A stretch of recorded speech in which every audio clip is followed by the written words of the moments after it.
Hey everybody, welcome back. We got another webinar on deck for you. Happy New Year, starting it off fresh. We're going to go over some marketing tips and tricks, some things that we look at in here when we're trying to make sales decisions or looking at these charts. As always, everything in the video is for education and example purposes, and make sure you guys know what your risk tolerance is as we go through these slides. So real quick, kind of the three areas we're going to cover is multiple days up in a row or days down in a row. You should maybe have a rule around that, what you're going to do if the market is up several days in a row. We're going to look at defining a rally and having expectations, and then lastly, sometimes you gotta just do something. So let's get into it here. Here we are, days up in a row. This is the March 24 wheat chart. We had a nice 90-cent rally from the low to the high. From late November into mid-December. So right there alone, 90 cents tells you should probably be doing something. This thing went straight up. The other thing now we need to point out is you went up 8 days in a row. At some point in here, you got to say to yourself, man, this market's going to pull back. Odds are favoring a pullback. So generally, the market's going to move maybe in 3 to 4 day spurts. We like to have a rule that if you're up 4 days in a row, maybe take a little bit off, a small sale, for wheat that happened to be around $6. That's a psychological round number. It makes sense. The next 4 days up was up to 650 area. So again, it makes sense. Make a little sale in there. Those are smart spots to do it. You would have an average around 622. And like I said, overall, 8 days in a row up 90 cents. Something needs to be going off in your head that you need to be making a small sale, doing something up here. A pullback is probably likely. And sure enough, that's exactly what happened. So, keep this chart in mind. Look at adding that to your marketing plan and operation. You get 3 or 4 days up, maybe 4 days up in a row. Do something. If you're an end user, flip that over. If you're down 4 days in a row, maybe look at covering some needs in there.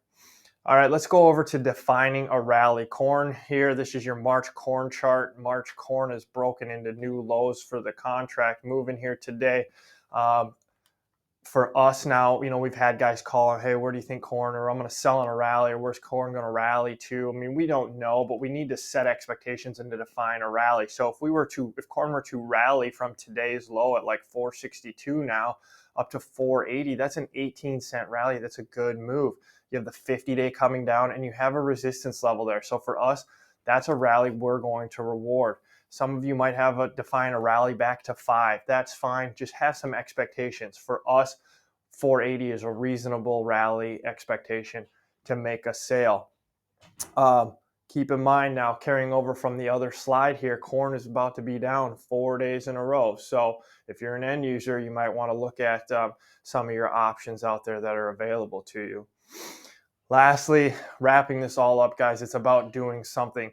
You get a couple of these moments in here, whether you're defining a rally or the market rallies or it goes up 4 or 5 days in a row, rather than just freeze, do something. If you normally sell 5,000 bushels, maybe sell 1 or 2,000. Again, on that wheat example, in hindsight, yeah, it went up 8 days in a row, but on day 4, you should have been telling yourself, maybe I need to be doing a little something in here. Well, if you sell 1 to 2,000 and it goes up another 4 days, you sell another 1 to 2,000, you got a decent average, you got your 5,000 sold, you should be pretty happy in there. Like I said, we just don't know how much things are going to go up and down, but back to that wheat example, 8 days, 90 cents, you got to ask yourself how much farther this will go. If you have a high risk tolerance, like you said, maybe you wait the full 7, 8 days. I mean, in hindsight, we can see that it was 8, okay? But, day 4, the trigger's got to be going off. It's time to do something. And again, going back on the rally, we get a rally back to 480 corn. We don't know if it's going to be the right move or not until way down the road, but we're going to call that a good spot to make something happen in here. At this point, it's 20 cents up. So if you guys got questions, let us know. Please hit the like button, hit the subscribe button. Let's see if we can push up to 600 subscribers in here. Eventually, maybe we'll get to 1,000. I think that'd be pretty cool. So thanks for tuning in. Reach out to us if you have any questions. We hope you guys have a great week.